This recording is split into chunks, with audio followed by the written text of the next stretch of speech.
wars, invasions, the decades-long occupation of U.S. forces in Iraq, all attempts to stem the rising tide of terrorist insurgency.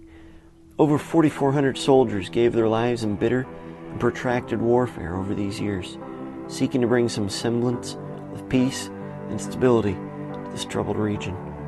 But it didn't last. The Middle East is burning again. What can bring hope to this shattered land? Nothing but the good news of Christ, spoken from those coming to help in the midst of this catastrophe. What is impossible with man is possible with God. Violence fueled by expansionist jihad is sweeping the region. No one is safe from the growing instability and descent into chaos. The bloodthirsty campaigns of the Islamic State continue to grow with an eye on eventual cross-border domination of the region. Their brutal tactics and narrow prejudices have been the occasion for thousands upon thousands of people massacred in cold blood. The violence is destroying nations and erasing borders.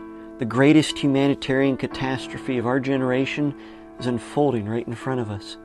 The UN says of Syria that, quote, they are hemorrhaging people, with over 3.4 million registered Syrian refugees in the region, and likely millions more undocumented. Iraq is not far behind. Millions of Arabs, Yazidis, and Christians fled from the relentless and murderous advance of the Islamic State this summer. Housed in Lebanon, Jordan, Turkey, or Erbil in northern Iraq, the situation for the refugees is dire. Fighting rages on with no prospect to return home. Host nations are growing tired of the heavy burden the displaced, unemployed, and hungry refugees put upon their nation. The cry of the poor sounds loudly in the Middle East. Some are answering that call to go and help.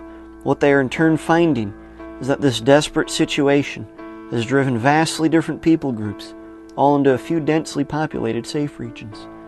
People once unreachable from remote and distant areas or hostile regions that were formerly hotbeds of terrorist insurgency are now all accessible and clamoring for help and thankful to receive it. Those coming with the good news of the gospel of Jesus Christ are finding a warm reception and prepared hearts in several cases.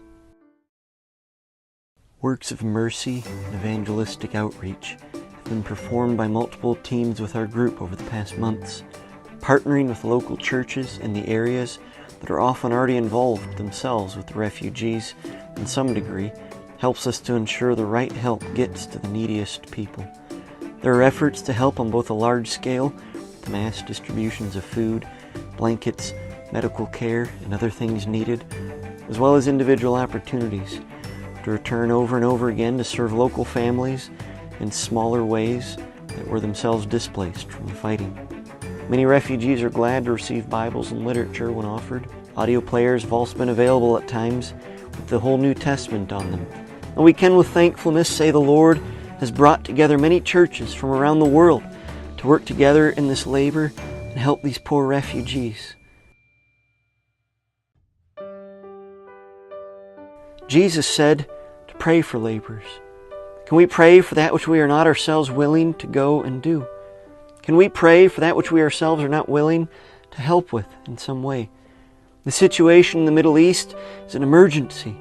It is an unprecedented upheaval in a spiritually dark and hostile region. It is happening right now in our generation. We can't wait for others to go and do something about it. God calls us to labor in our own generation with what abilities He has given us. We cannot ignore this crisis. We cannot hope it will go away. Every indication is that it will only get worse in the coming years. Emergencies never happen at a convenient time. And Jesus calls the church to go to the nations with the gospel, and He has told us He has good works ordained for us to do. So what are you doing with your life?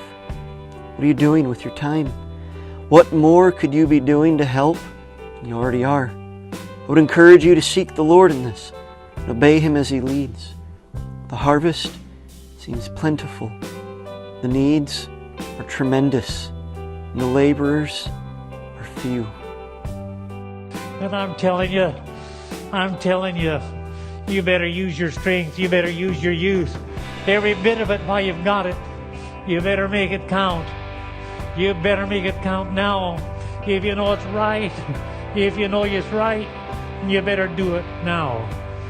And get at it. Don't postpone. Do not procrastinate. Don't do it. Don't say there's another day.